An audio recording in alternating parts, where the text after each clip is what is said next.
Hello guys, कैसे हैं आप सब।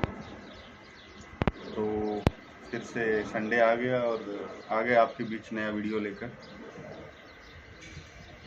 तो वीडियो का ऐसा है कि मेरे पास कमेंट आने शुरू हो गए हैं लोगों के, और लोग पूछ रहे हैं कि क्या है, कैसा है, कैसे प्रोसेस है, आप कैसे आए, काम कैसा है, ये कंट्री कैसी है, वगैरह वगैरह। तो टॉपिक वैसे मेरे पास कोई था नहीं वीडियो बनाने का, तो मैंने खुद से ही एक सोचा कि भाई चलो आप लोगों को ये बताते हैं कि क्रोशिया आने का पूरा प्रोसेस क्या है। ठीक है, तो आज आपको यही बताएंगे कि क्रोशिया आने का प्रोसेस क्या है। तो बताने से पहले यार, लाइक करो यार, तुम्हारे भाई का चैनल है, सपोर्ट करो। ठीक है, सपोर्ट करो यार चैनल को। आपको अच्छी अच्छी इन्फॉर्मेशन दूंगा और बिल्कुल जेन्युइन दूंगा। बहुत से यूट्यूबर ऐसे हैं सिर्फ अपने व्यूज़ और कमेंट या सब्सक्राइबर के लिए कुछ भी बोलते रहते हैं, रियलिटी वो नहीं होती। मैं आपको पूरी सच्चाई बताऊंगा जो मेरे साथ हुआ है, जो होता है। ठीक है, चलिए शुरू करते हैं। तो ऐसा है कि क्रोशिया आने से पहले, जैसे आप लोग इंडिया में हो, तो पहले से ही डिसाइड करके रखो कि आपको कौन सी फील्ड में जाना है। जैसे कि कंस्ट्रक्शन का आदमी है, कंस्ट्रक्शन में थोड़ा पैसा अच्छा है, तो आप अगर कंस्ट्रक्शन में आना चाहते हो तो डिसाइड करके रखो कि मेरे को कंस्ट्रक्शन में ही जाना है। या अगर आप कंस्ट्रक्शन टाइप वर्क नहीं कर सकते, हार्ड वर्क नहीं कर सकते, तो होटल, रेस्टोरेंट, वेयर हाउस वगैरह की जॉब के लिए ही बोलिए। चाहे अपने एजेंट को बोलिए या आप खुद फाइंड करिए। ठीक है, तो प्रोसेस यहाँ से स्टार्ट होता है कि सबसे पहले फर्स्ट ऑफ ऑल आपको चाहिए पीसीसी। पीसीसी मतलब पुलिस क्लियरेंस सर्टिफिकेट। ये पीसीसी आपको क्यों चाहिए? पीसीसी का प्रोसेस ये है कि पीसीसी से यही पता चलता है कि बंदे ने कोई, ये क्राइम रिलेटेड नहीं है बंदा, मतलब उसका किसी भी अपने थाने में रिकॉर्ड ही नहीं है कि वो उसने किसी तरह का क्राइम या किसी तरह की भी उसके ऊपर कोई केस वगैरह चालू है। तो आपका बैकग्राउंड एकदम क्लियर चाहिए, इसीलिए ये लोग पीसीसी मांगते हैं। तो पीसीसी हो गई। पीसीसी आप अप्लाई कर लेते हैं ऑनलाइन। ऑनलाइन आपको खुद ही अप्लाई करना है, बहुत आसान है पीसीसी अप्लाई करना। पासपोर्ट सेवा केंद्र की वेबसाइट में जाके आप पीसीसी अप्लाई कर सकते हैं। अपने आसपास का जो आपकी आसपास, जैसे आप कहीं के भी हो, अपने आसपास का कहीं का भी आप अपॉइंटमेंट ले सकते हैं। अपॉइंटमेंट लेने के बाद पीसीसी में ज़्यादा कुछ है नहीं, 500 रुपये आपके ऑनलाइन कटेंगे और 1 रुपया भी एक्स्ट्रा नहीं लगता। आपको अपॉइंटमेंट मिलता है सपोज 2 दिन 4 दिन बाद का, तो आप वहाँ पे जाते हैं, अपना पासपोर्ट और आपको जो अपॉइंटमेंट स्लिप मिली है वो लेके, आधार कार्ड, पासपोर्ट की आगे पीछे की कॉपी वगैरह, ये सब 3-4 डॉक्यूमेंट लेके जाते हैं। वहाँ पे आपका सब कुछ हो जाता है, तो आपके घर आ जाती है। 15 या 20 दिनों के अंदर पीसीसी आपके घर आ जाती है। तो आगे का ऐसा है कि पीसीसी जब आपकी आ जाती है, तब आपने जैसे जॉब फाइंड की हुई है वहाँ पे आप भेज सकते हैं, या एजेंट है, एजेंट को आप पीसीसी भेजते हैं तो वो आगे अप्लाई करता है। तो आपका सबसे पहले आता है आपका कॉन्ट्रैक्ट लेटर। कॉन्ट्रैक्ट लेटर आता है, वो होता है क्रोशियन लैंग्वेज में। आपको उसको पूरा पढ़ना होता है, पूरा उसको पढ़ के अच्छी तरह से आप ट्रांसलेट करके पढ़ सकते हैं उसको गूगल ट्रांसलेट के थ्रू। फिर उसके बाद पढ़ के उस पर साइन करके आप अपने एजेंट को वापस भेजते हैं। तो फिर उसके बाद आपका आता है वर्क परमिट। भेजने के 15 से 20 दिन या महीना भर ज़्यादा से ज़्यादा, उसके बाद आ जाता है आपका वर्क परमिट। वर्क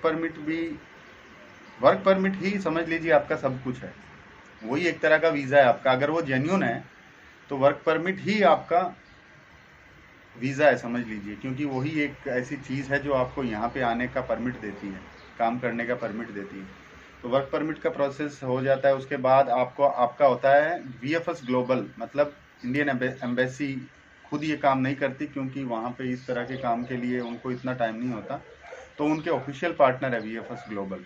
वहाँ पे जाते हैं आप, अपना वर्क परमिट, अपना इंश्योरेंस, ट्रैवल इंश्योरेंस और पासपोर्ट, ओरिजिनल पासपोर्ट, ठीक है, और